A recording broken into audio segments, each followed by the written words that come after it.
The world's best guides to nonfiction books come from our sponsor, Shortform. Shortform offers comprehensive coverage to thousands of top nonfiction books, so you can learn more faster. Unlike other summary services, their guides provide valuable insights, counter arguments, and analyses for a well-rounded understanding of the topic. Try it free and get 25% off using my link below. CNN is in shambles and has fired its much celebrated new CEO, Chris Licht, after only a year attempting to fix CNN, but dramatically damaging it in the process. This is a major media story in the United States. Whatever your media diet consists of, this actually is a story that will have sort of cascading impact all across the media ecosystem. So let's discuss it. It was indeed a short reign for Chris Licht. We were told he's going to come in, he's going to fix CNN, which has become apparently too left-wing, and make it more appealing to all sides of the political spectrum. The Associated Press reporting, CNN ousts CEO Chris Licht after a brief, tumultuous tenure.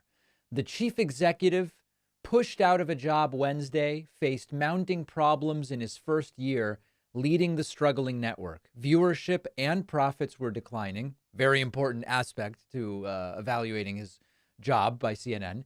Programming blunders were growing, and the network's journalists were losing confidence by the day. Chris Licht's very bad year culminated in a damning magazine profile last week. It's in The Atlantic. I recommend you check it out. It's quite interesting. And just a few days later, his tumultuous 13-month tenure is over. 51-year-old Licht was informed of his ouster Wednesday morning, and it was announced to the staff at the daily editorial meeting, the same place where Licht 2 days earlier said he would, quote, fight like hell to earn the trust of those around him. The executive who hired and fired Licht, that's David Zaslav, the CEO of CNN parent company Warner Brothers Discovery, accepted some of the blame for the turmoil over the last year and has appointed a 4-person interim leadership team. Zaslav promised CNN staff a thorough search for Licht's replacement. Here's the announcement happening on CNN. We have news now to report involving our own network. News to us here at CNN and you at home. CNN's chairman and CEO, Chris Licht, is leaving the network. Right. Licht took over the network a little over a year ago. David Zaslav, the chairman of CNN's parent company, Warner Brothers Discovery, he just made the announcement at the network editorial meeting. For now, a leadership team will take Licht's place, led by Amy Entelis, who's the executive vice president of talent and content development, along with Virginia Mosley, the EVP of editorial, Eric Sherling, our programming EVP, and David Levy, our new chief operating officer. Right. Sarah? Very, very exciting stuff. So here's the story. A number of reasons for this firing, and they all make sense. Plummeting ratings. I mean, okay, at the end of the day, this is a for-profit media outlet. Ratings were a disaster. Journalistic blunders, internal strife, all of it. But one of the most important aspects of this is that the staff at CNN obviously lost confidence in this guy. The audience has been increasingly confused about what on earth is happening at CNN, and the brand has been embarrassed. And it is a brand that for a very long time, I mean, listen, I don't take pleasure in this. I'm going to give you my analysis in a moment, but I remember being a kid and seeing on CNN important moments. You know, when I think back to the early 90s and the mid 90s, I remember the first Iraq War. I remember the assassination of Israeli Prime Minister Rabin. I remember the Clinton impeachment and Monica Lewinsky situation in the mid-90s. All of it was brought by CNN. This is pre-Fox News even existing. And there was a certain gravitas when it comes to what CNN did and maybe still does best, I don't know, which is those types of events. Licht's biggest mistake was that he misread the mood of the country and the media landscape. And instead of saying, oh, we need to bring CNN back to primarily being that thing which I remember from when I was a kid, it was the assumption from Licht that CNN lost viewers because it had become too liberal and anti-Trump. And the solution, I guess, that Chris Licht thought was appropriate was, let's show both sides. Let's court Republicans. Let's bring on more Republican strategists and former Trump staffers and others and do this Trump town hall, which was, I mean, arguably there was no way that was going to go well. And Licht did that, ignoring that CNN's core audience wasn't aching for right-wing nuttery. It just, there was not actually a demand for right-wing nuttery from the audience. Licht also underestimated the competition from Fox and MSNBC in the sense of the more ideologically based cable news networks. Fox News carving out a right-wing editorial position, MSNBC carving out a center-left sort of Democratic Party establishment position.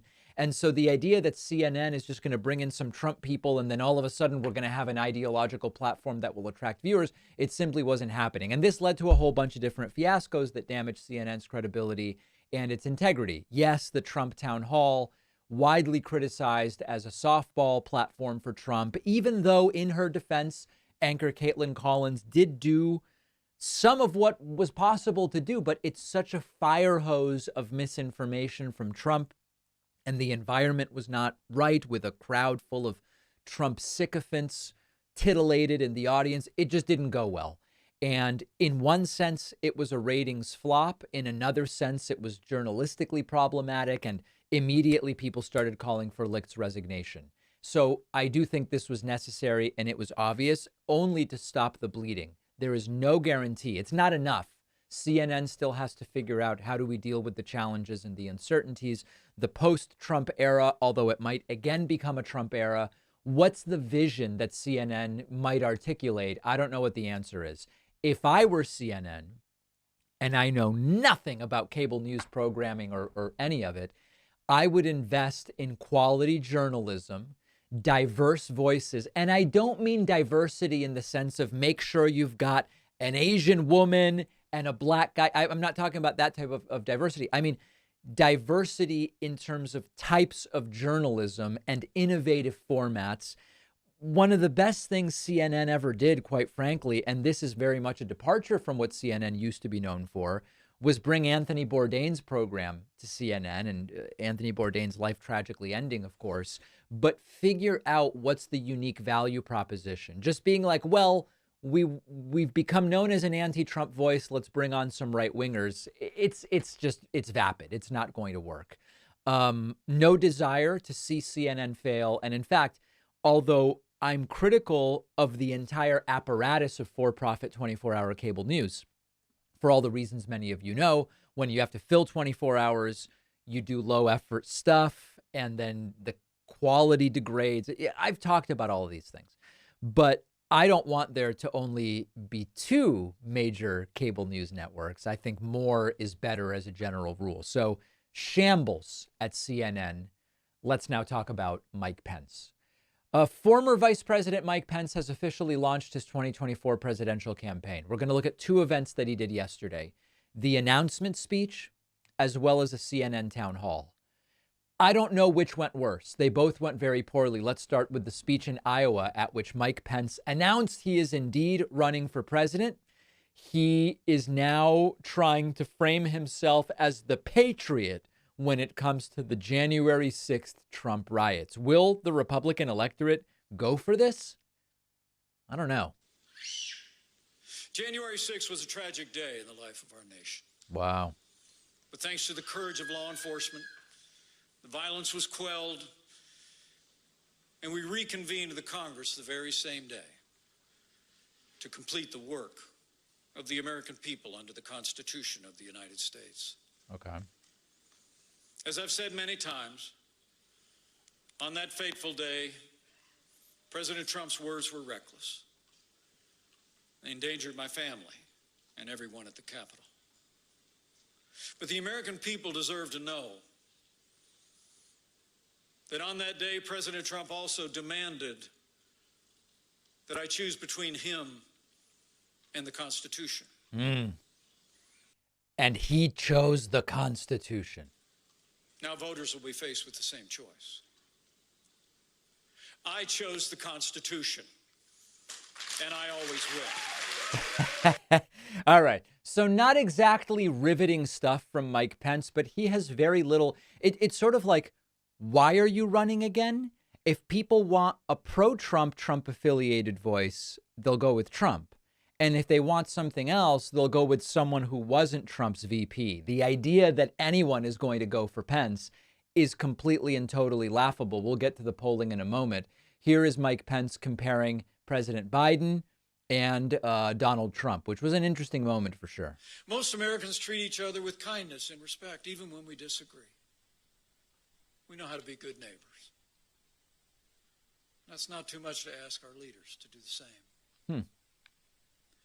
But sadly, it's clear that neither Joe Biden or Donald Trump share this belief. I don't think that's true even remotely. In fact, if there's a stronger criticism of Biden, is he's treating too respectfully a Republican opposition that operates exclusively in bad faith, and he shouldn't even bother with them. That's the real criticism of Biden. And neither of them intend to even try to bring our country together. But I believe it's not just about civility. To craft real solutions to the... All right, you get it. Anyway, saying neither Biden nor Trump have the respect that Pence would bring to the race, although it's hard to really believe that. Mike Pence, like other Republicans have tried, including Trump, taking credit for the end of Roe v. Wade, which I don't know if is a great strategy, given that Roe v. Wade was quite popular with the American people. And maybe most important of all, it was our administration that appointed 3 of the justices that sent Roe versus Wade to the ash heap of history where it belongs. Right.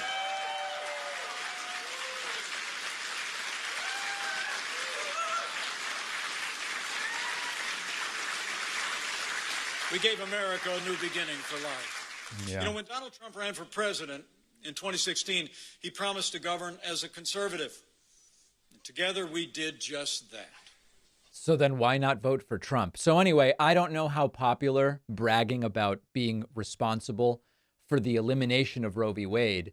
I don't know how good of a strategy that is. It's not clear how popular that even is among Republican primary voters, never mind Republican voters overall. But this is the approach Pence is taking, and understand that he has very little else to go on or to run on. He was later interviewed on Fox News after his big announcement speech, and just almost 2 minutes of complete and total nonsense. It's hard to imagine how this would inspire even a single Republican voter. Today, it's Sandra here. Most people want to know if they're considering voting for you in the primary, if they think that you can win. And you've jumped into a field with your former boss, Donald Trump. Right. And they are likely wondering how you plan to run against Donald Trump. Not well. Well, you know, we really laid out that choice today, but honestly... By the way, who's this we? The reason we started here in Iowa is because Karen and I are going to spend an awful lot of time in Iowa this fall, and in New Hampshire, and in South Carolina. You know, one of the things that I've come to realize the last few years is that I'm well known, but I'm not known well. I think people know me more as a quiet vice president, standing off the president's shoulder, loyally supporting him all the way until a day when my oath to the Constitution required me to do otherwise. But now we have an opportunity with all the great people in this state to travel to the cities and the farms and the byways and the highways and let people really get to know the Pences, not just my years So the question was, how are you going to defeat Trump? I'm not hearing an answer. as vice president, but when I led the state of Indiana through tax cuts, expanded educational choice, stood for the right to life.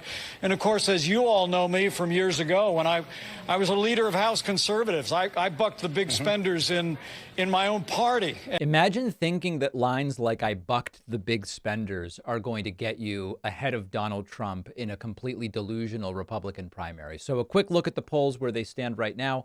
Mike Pence currently polling 3.8%. And you've got to give him credit. He's already ahead of Vivek Ramaswamy. He's more than doubling the polling support of Tim Scott. He's well ahead of Chris Christie, polling 1% at last check. But I do not see any path towards the nomination for Pence. After the break, we'll look at Pence's CNN town hall. If you thought his speech lacked energy, Just wait until you see this delusional CNN town hall after this short break. One of our sponsors is Shortform. Shortform makes the world's best guides to nonfiction books. And not only does Shortform summarize each nonfiction book itself into key points that you can cover in just a few minutes, they have all sorts of interactive exercises to help you apply the ideas to what you've read to retain more. The guide to each book also includes intellectual insights, comparing and contrasting the book to other prominent books about the same topic so that you can contextualize the book and understand the controversies and the disagreements. They also have books across every nonfiction genre, from economics and politics to science and health. I was recently checking out James Clear's Atomic Habits on Shortform. Of course, they have the guide, but they also have highlights. They also include other similar books about habits and developing a routine with differences and similarities. Super, super useful, and a lot more than just a summary of the book. There are new guides and articles released every week, and Shortform is giving my audience a free trial plus 25% off a subscription, which is a $50 value. So for the price of a book per month, you get access to thousands. Go to shortform.com/Pacman. The link is down below. If you thought Mike Pence's campaign announcement in Iowa yesterday was bad, just wait until you get a look at his CNN town hall, which was hosted by Dana Bash. You know, one of the things that is very interesting to see with these modern right-wingers is how quickly their talking points fall apart, not when presented with opposition per se from the other side, but simply when there is any follow-up. And Dana Bash, as you will see during some of these clips, provides just really simple questions that Mike Pence at some point doesn't even know how to respond to. Now, to his credit, I will say, Pence is starting to draw some distinction with Donald Trump. And you've got to do that if you're going to justify people voting for you instead of Trump when you served under Trump. Why would they go for the number two if they like the number one when number one is running? Okay, you understand that. Here is Pence saying, Trump thinks Putin's a genius. I think Putin is a war criminal. All right, at least it's a distinction. Donald Trump said in his CNN town hall, he was asked whether he wanted Ukraine to win the war, and he would not say. What message does that send to Vladimir Putin? Well, and frankly, when Vladimir Putin rolled into Ukraine, the former president called him a genius. I know the difference between a genius and a war criminal. Right. And I know who needs to win in the war in Ukraine. And it's the people fighting for their freedom and fighting to restore their national sovereignty in Ukraine. And America, it's not our war, but freedom is our fight. And we need to give the people of Ukraine the ability to fight and defend their freedom.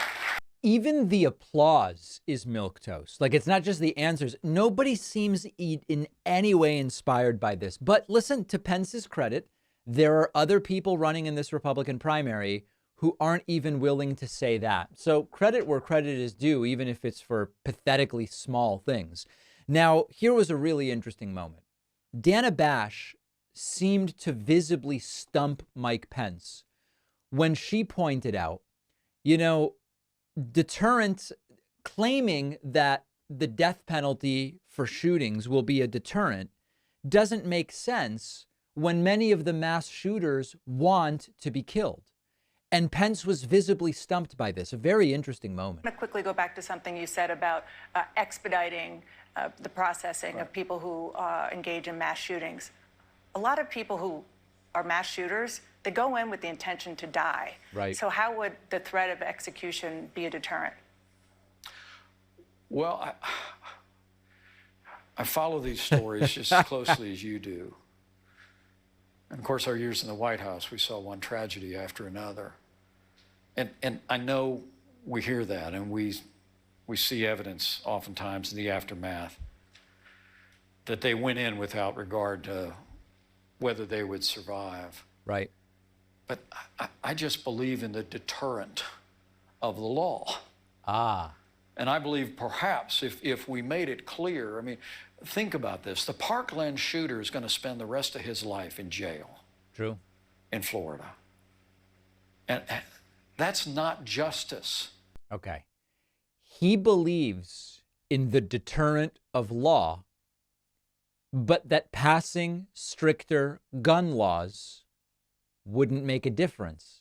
How is that possible? The death penalty would be a deterrent, even though, as Dana Bash correctly points out, many of these shooters plan to die. They want to die. Sometimes they take their own lives if they aren't taken by first responders.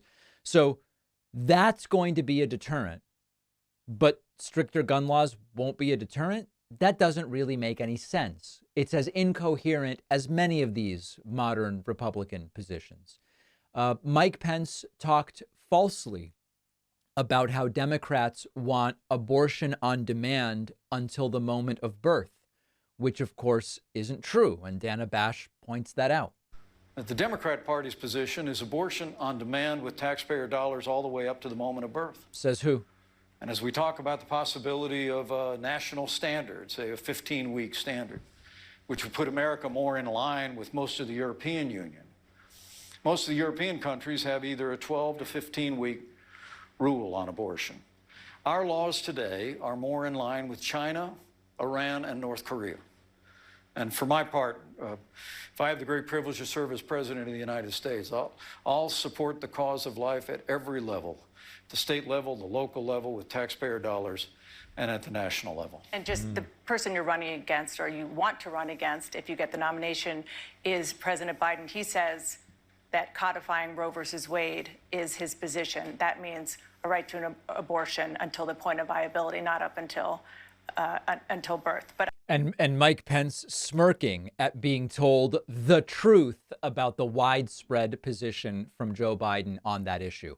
On the question of Trump's crimes, Pence seems to be going with, yes, Trump committed crimes and attempted to violate the Constitution, but we kind of should just move on with no consequences. I think now more than ever, we ought to be finding ways we could actually come together. Sir, we're going to get and to this kind of action by the Department of Justice, I think, would only fuel further division in the country. And let me also say, I think it would also send a terrible message to the wider world. I mean, we're the emblem of democracy. We're the symbol of justice in the world. And the serious matter, which has already happened once in New York, of indicting a former president of the United States, sends a terrible message to the world. I hope the DOJ thinks better of it and resolves these issues without an indictment. Sir, I just want to clarify. What you're saying is that if they believe he committed a crime, they should not go forward with an indictment. You just talked before about... No, look. By the way, anybody else noticing how Pence does this weird thing where while Dana Bash is talking to him, he doesn't look at her. He just looks out into the middle distance. It's a very strange thing, and Pence does this to a lot of people. Getting to the rule of law. Let me be clear that no one's above the law. Okay. But with regard to the unique circumstances here... No one's above the law. But... Okay, just a couple more of these. Pence says that he has no interest in pardoning the individuals convicted for rioting on January 6th. The Constitution of the United States. Sir, on that, Donald Trump says he is, quote, inclined to pardon many members of the mob who attacked the Capitol on January 6th. Those people were, of course, part of the same mob who built gallows and chanted about wanting to hang you. Right. Would you consider pardoning any of them? You know, on the day of January 6th, I issued a tweet demanding that people leave the Capitol. Folks, he tweeted. And end the violence. And I said that those that failed to do that should be prosecuted to the fullest extent of the law. Right. And I continue to believe that today. We cannot ever allow what happened on January 6th to happen again in the heart of our democracy. What about the question? And I'll stand by the decisions and the due process of court in our laws. And I have no interest or no intention of pardoning those that assaulted police officers or vandalized our Capitol. All right. Now, understand that even there, he's saying he has no interest in pardoning those who assaulted police officers or vandalized the Capitol. But if there are people who were charged for other things, he doesn't seem to be ruling that out. Although with Pence, you never really know what he means with his slippery language. And then lastly, Pence refusing to rule out pardoning Donald Trump if he were to be elected president. Sir, if Donald Trump is convicted of a crime and you're elected president, would you pardon him? Well, I don't want to speak about hypotheticals. Oh. I'm not sure I'm going to be elected president of the United States. I'm sure that you're not, but okay.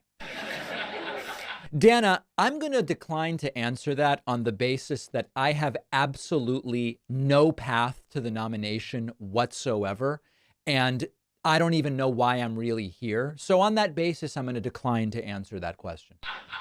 But I believe we have a fighting chance. I really believe we do. Yeah. And if you are? And I would hope, again, Dana, you're as persistent as ever.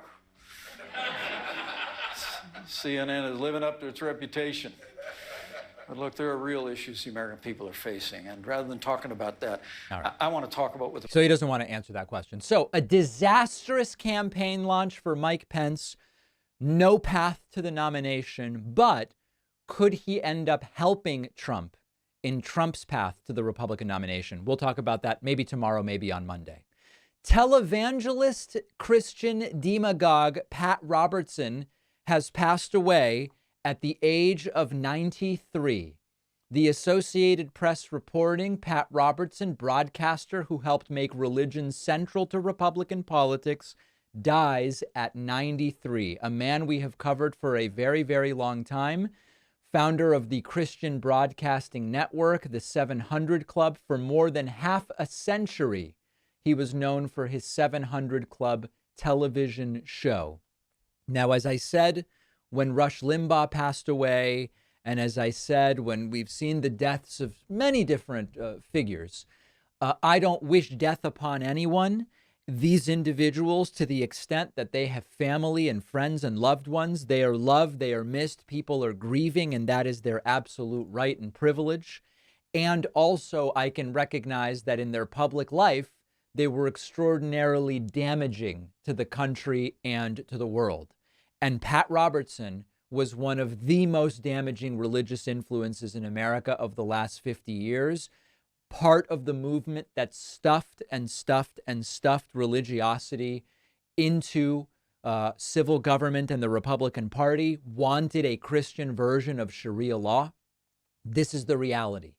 One little highlight for you here is Pat Robertson at the in the earlier phases of when the country was going in the direction of saying, hey, listen, like gay marriage, not a big deal, etc., apocalyptically stating that it will bring the judgment of God on the nation and we will be vomited out by the land if the Equality Act passes. Let them know that you are opposed to what is called the religious, Equality Act. The Equality Act. It's just, of course, it's got a name and all. They always give the good names to these things. This is a devastating blow to religious freedom and to the sanctity of America. If you want to bring the judgment of God on this nation, you just keep this stuff up.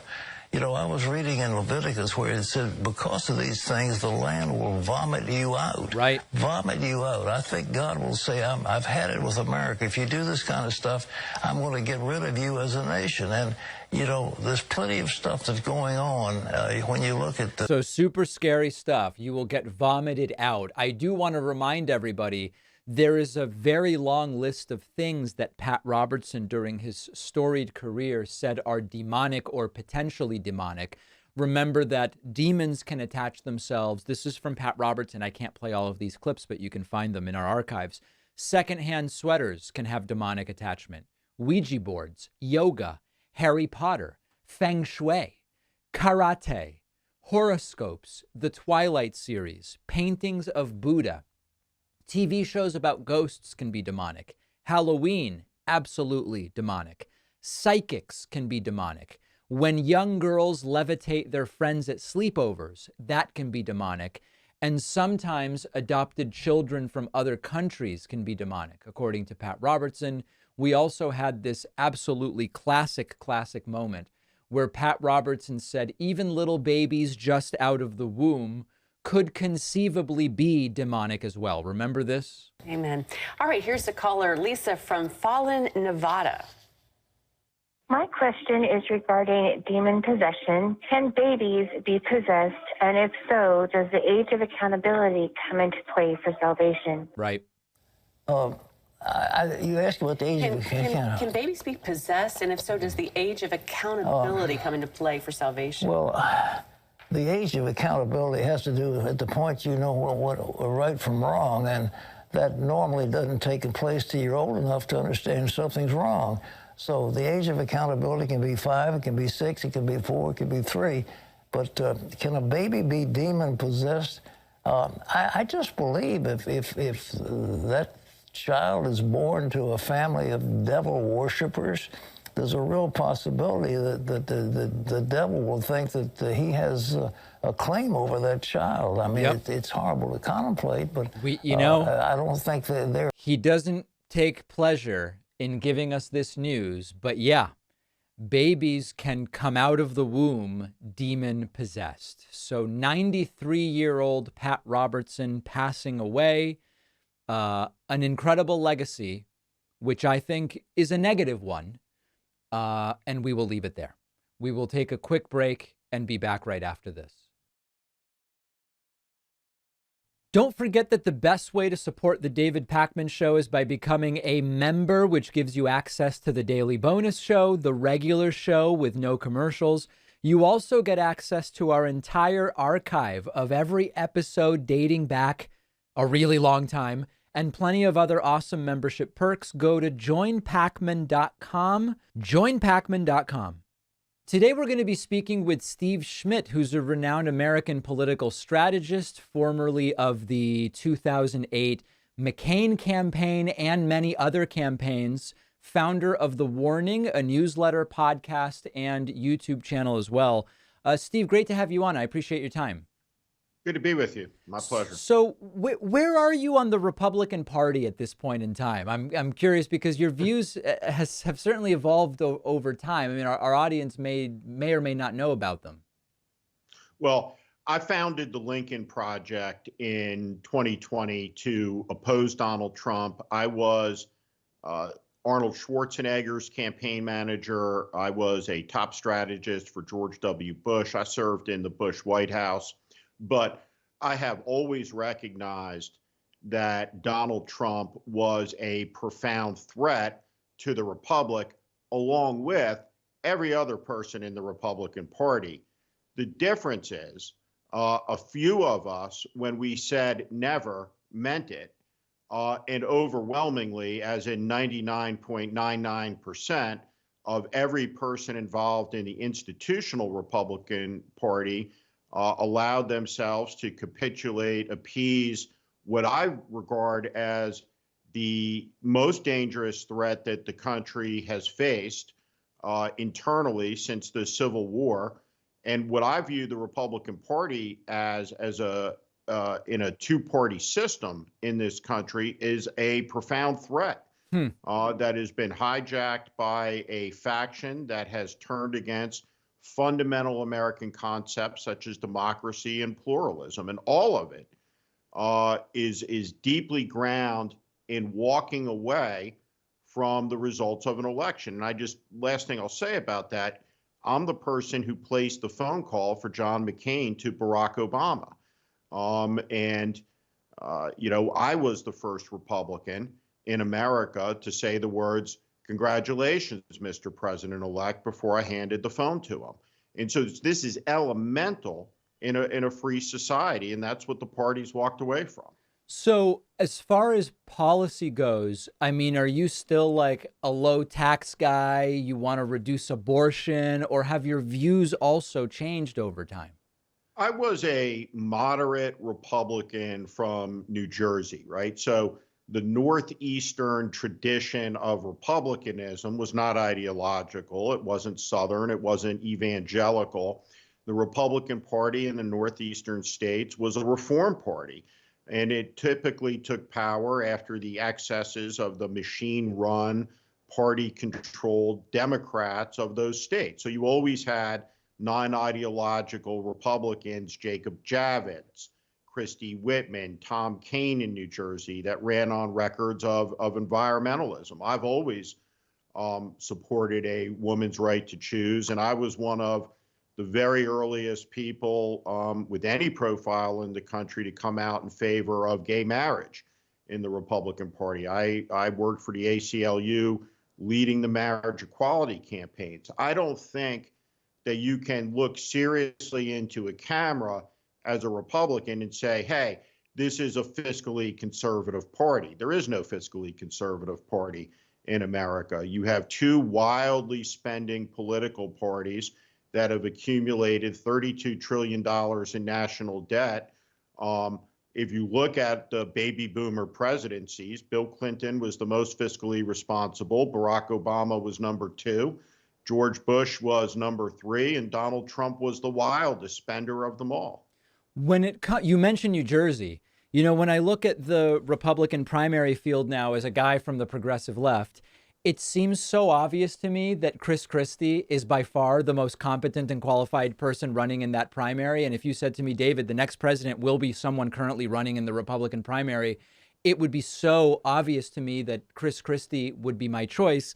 He's polling 1%. Okay, we don't yet have polling from after his announcement. What is your sense of whether there is any desire among the current Republican Party for someone like a Chris Christie? Well, I think it is a mistake for people to look at Chris Christie and just to blithely say he has no chance. Reality is, in order to win the Republican nomination, you have to win somewhere first. So when you look at this right now, could Tim Scott win in Iowa? Tim Scott can win in Iowa. I think he's the only person who can beat Trump in Iowa who's in the field right now. Can Chris Christie win in New Hampshire? Is it possible? If you look at Chris Christie's town hall from the other night, and you look, for example, at Tim Ryan's town hall that he did on Fox News, and he basically said many of the same things that Chris Christie did.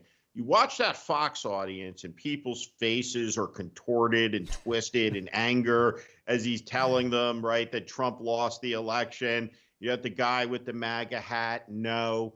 We saw the Trump town hall on CNN when people are cheering because Trump had just been found guilty of sexual abuse and defamation. Right. You didn't see any of that in that audience in New Hampshire, right, of people who turned out to Chris Christie, right? If you watch that closely on a body language perspective, those people are not rejecting what he's saying. So now, however it is that Chris got there, right, over 7 long years, and I'm just gonna skip that whole part of it because I think it's tedious. We all know his record, his Stepford wife appearance, but he's the only person in the race, such as it is, who's just telling the truth right now.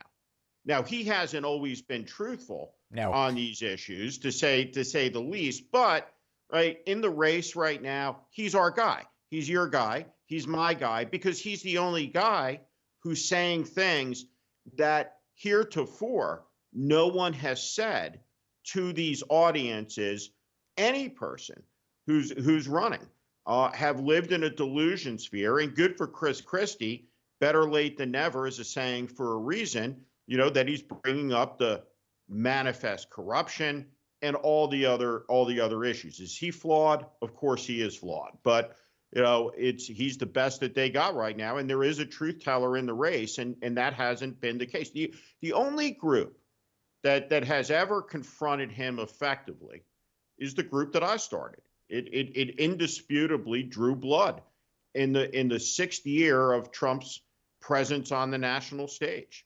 So and I hope Chris Christie can do that. In terms of the other non-Trump people that are running, we've seen pretty significant hesitation to really go after Trump. Christie in his town hall was direct, and he said the path to the nomination is through Trump, and Trump's going to try to go through me. I'm going to try to go through him. With everybody else, you know, Nikki Haley early on would basically just chalk it up to, I'm a woman and I'm younger and I'm a person of color. And Tim Scott, when he was given the opportunity to really draw distinctions with Trump, sort of said the contrast is going to be clear, and what exactly he meant by that, I don't know what he meant. DeSantis is starting to criticize Trump a little, but it seems that there's this idea that if they are there and then Trump gets arrested 3 more times and maybe it pulls him off the campaign trail, they will be able to swoop in and somehow pick up Trump supporters by virtue of not having really attacked Trump at this early stage. Is that viable? And number 2, if it is, it can't be viable for all of them. It seems maybe for one of them that would work. It's not viable for any of them. Look, at the end of the day, it's a position that's rooted in a fundamental delusional dishonesty. And if you look at what a presidential contest is, the race for the presidency in the United States is the greatest non-lethal competition in the world. There is nothing like it. There is no game, there is no sport, there is nothing that is as intense, as focused as this. And so what this is, as David Axelrod once said, is an MRI for the soul, right? This is a character test. And so each of these people, right, put aside their beliefs, their ideology, their political label, they're weak and they're afraid. They're terrified of being tweeted about by Donald Trump. Mike Pence's race has no rationale whatsoever.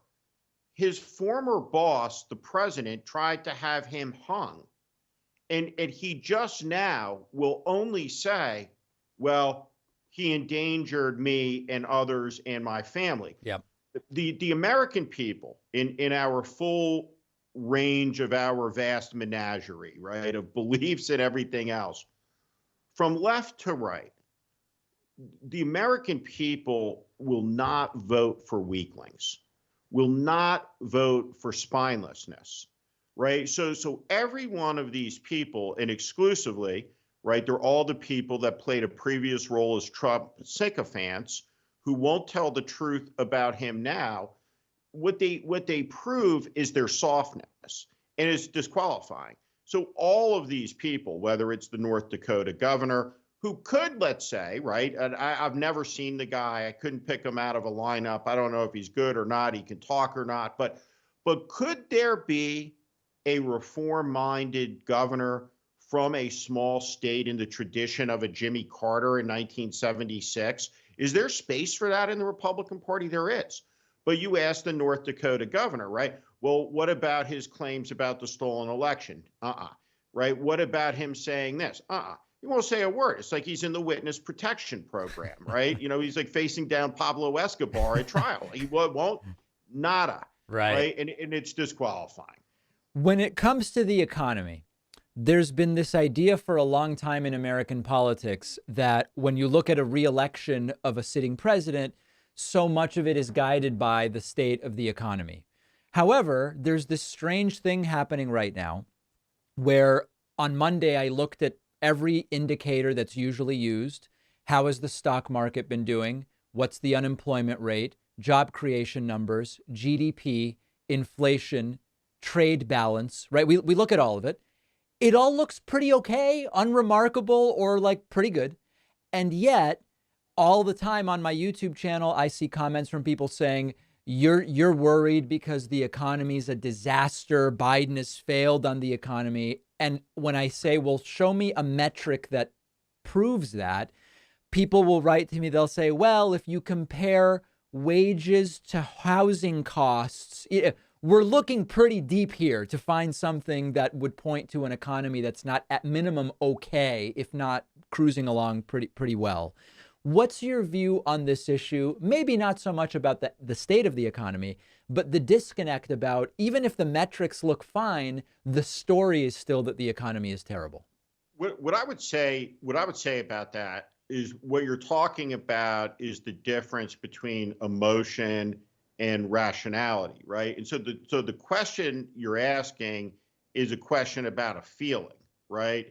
Not a question about the weather, right? So you go outside, it's 85 degrees and sunny, and someone says this is a terrible day.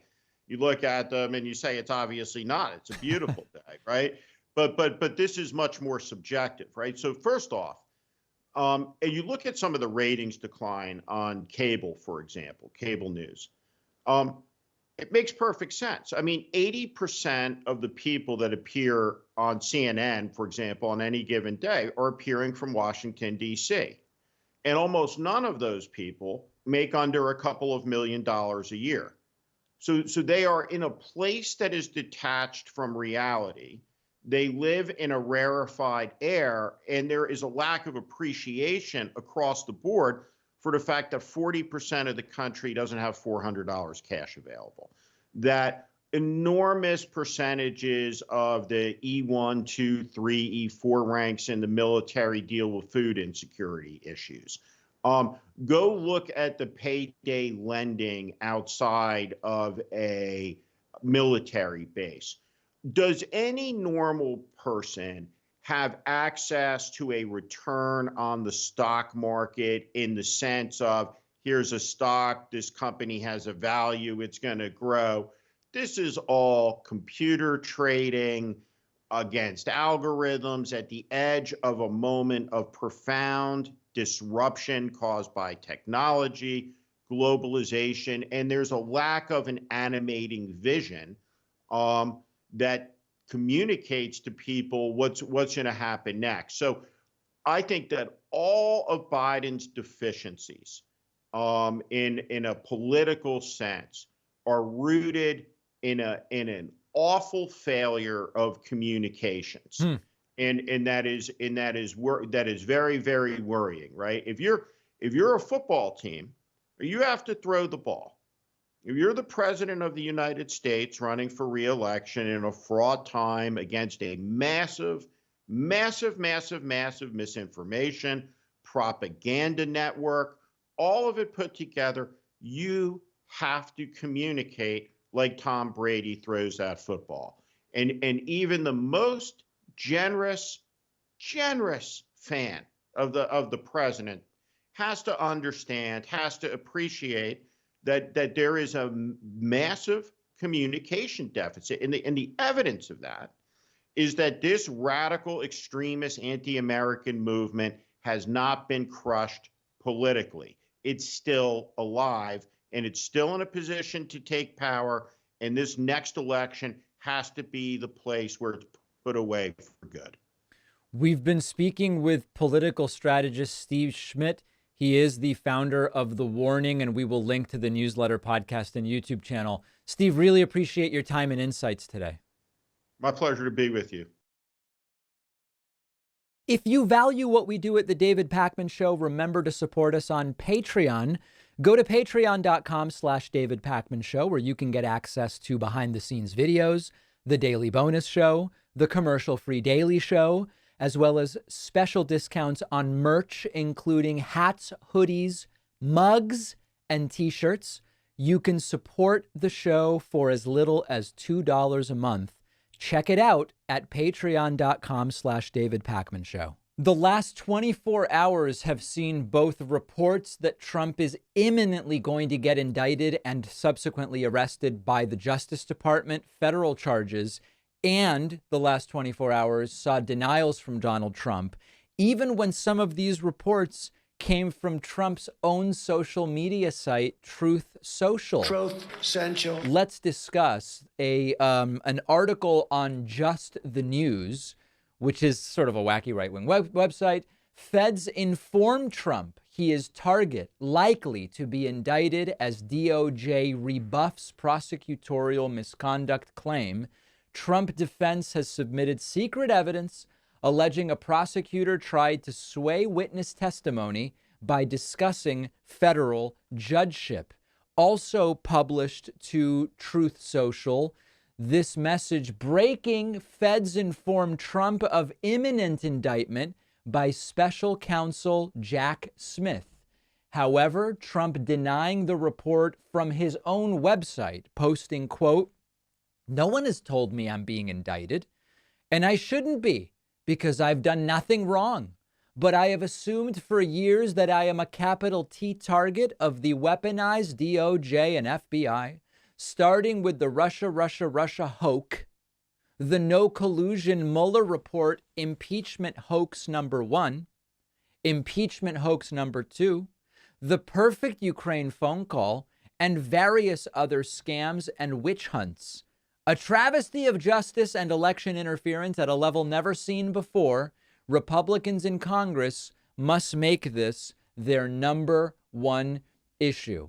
So, is it true that Trump is imminently going to be indicted and arrested federally and charged? These would be the second charges against Trump. We may then see additional federal charges. We may then see charges at the state level out of Georgia sometime between July and September. Or is it all wrong? My bottom line on this is that it does increasingly seem like, yes, Donald Trump is going to be indicted federally. However, he may not have been informed of it over the last 24 to 48 hours the way that Just the News reported. Other reports claim that maybe by the end of tomorrow, the DOJ will be requesting those indictments from the grand jury that is reconvened. It's just important to remember, when the indictments are asked for to the grand jury, and then when the grand jury votes potentially yes to do the indictments, and then when the indictment actually happens, these are three different things. And so, like with many of these news events that are quickly taking shape and changing and whatever the case may be, you have to remember that sometimes people are just confused about which step of the process they're referring to. But at this point, my guess, my prediction, and I'm not in the prediction game, but my prediction, if you don't make me bet on it, is that yes, Donald Trump is going to be indicted federally. And it seemed to send him into an absolute and total panic. Let's talk about that next. At midnight last night, failed former president, twice impeached and once arrested, Donald Trump, seemed to have a textual panic attack on Truth Central over what appears to be at this time an inevitable forthcoming indictment and arrest federally. These are the all capital letters posts of a panicked madman who is scared and maybe realizing that his time is running out. Trump posting at midnight last night, quote, "Shocking, one of the top prosecutors at the Department of Injustice was reportedly so obsessed with getting Trump that he tried to bribe and intimidate a lawyer representing someone being targeted and harassed to falsely accuse and fabricate a story about President Donald J. Trump, a crime that doesn't exist. This criminal and salacious act from within the DOJ has brought has brought shame and embarrassment to this once great and respected institution." I struggle so badly to read these Trump rants. Because of this, there is now extreme turmoil inside the DOJ. Unclear that that's true. Trump continuing on post 2 and labeling it page 2. A top overzealous and dishonest DOJ prosecutor offered a witness's lawyer an important judgeship in the Biden administration if his client flips on President Trump, who has done nothing wrong. The highly respected lawyer was incensed and disgusted at the corrupt and illegal offer. The fake case against me must be immediately dropped, and the Inspector General should launch an investigation into this and the many other all too obvious wrongdoings and crimes taking place at the DOJ and FBI. It's very difficult to find anything that is true here. We do not have any evidence of alleged crimes committed by the DOJ and FBI. We have no evidence at this time that there is overzealous prosecution of Donald Trump. In fact, the truth is the opposite. The concern has been, and the rumblings have pointed to, even with evidence against Trump of Trump criminality, it doesn't seem clear that there's a willingness by the Department of Justice to actually indict a former president. We now are starting to believe that that's not true and that the DOJ is going to go forward and indict Trump. But there is essentially nothing real here. But you have to understand that this is the court of public opinion.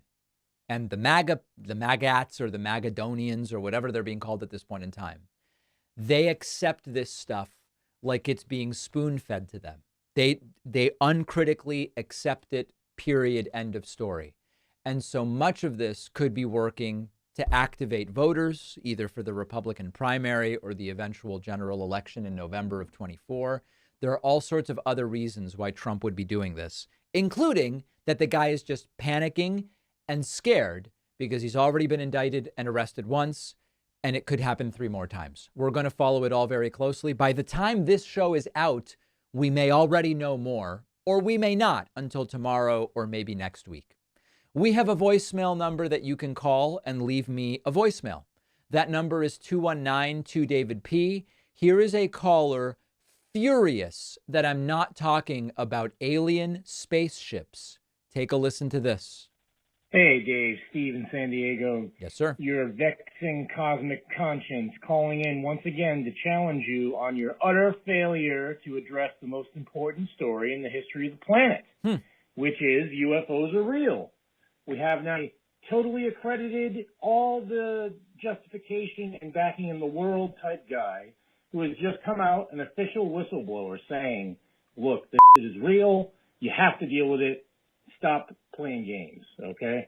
You, my friend, are playing games still. You ignore the story. You don't want to cover it. You've minimized it. You've dismissed it. Instead, let's go with yet another segment on why Donald Trump is bad and how you can look all superior and smarmy pointing that out.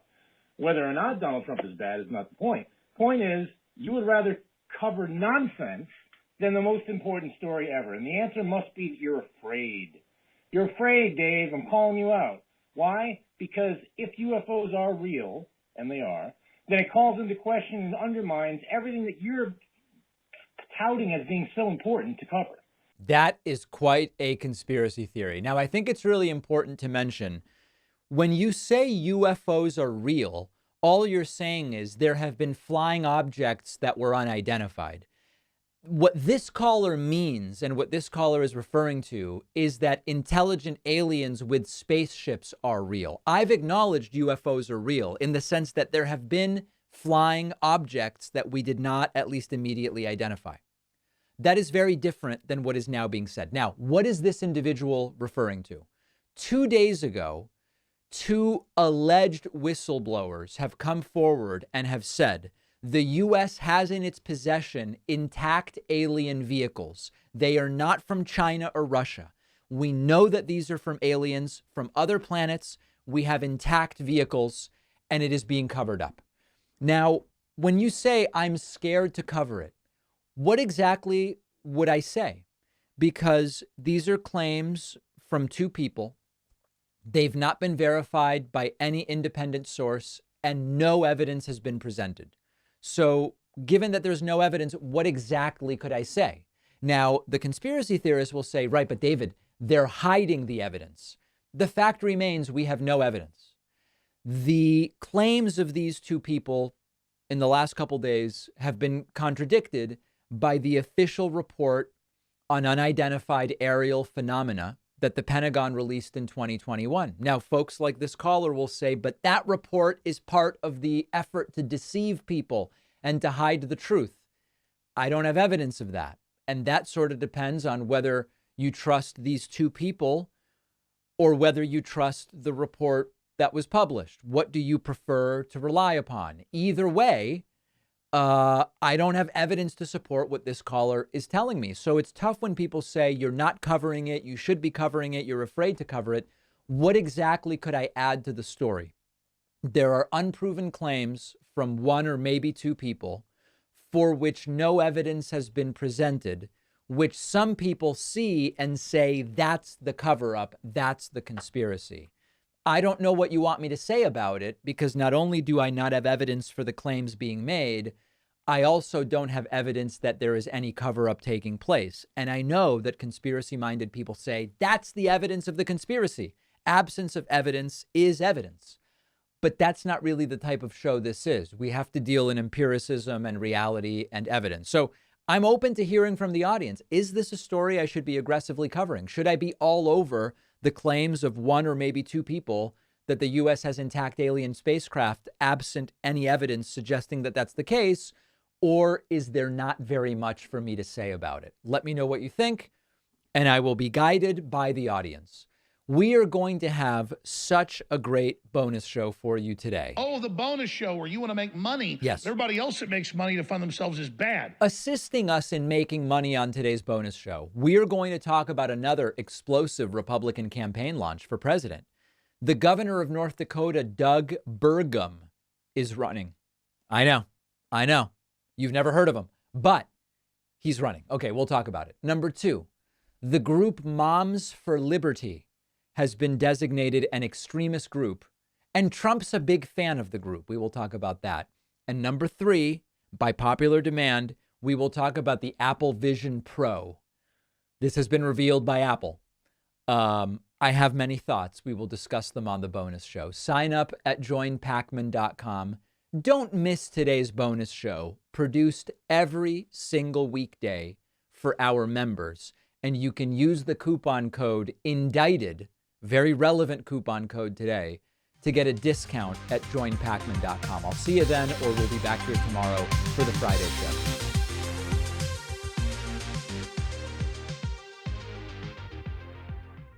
Thanks a lot for watching today's show. I just want to take a second to tell you about today's sponsors. The world's best guides to nonfiction books come from our sponsor, Shortform. Shortform offers comprehensive coverage to thousands of top nonfiction books, so you can learn more faster. Unlike other summary services, their guides provide valuable insights, counter-arguments, and analyses for a well-rounded understanding of the topic. Try it free and get 25% off using my link below.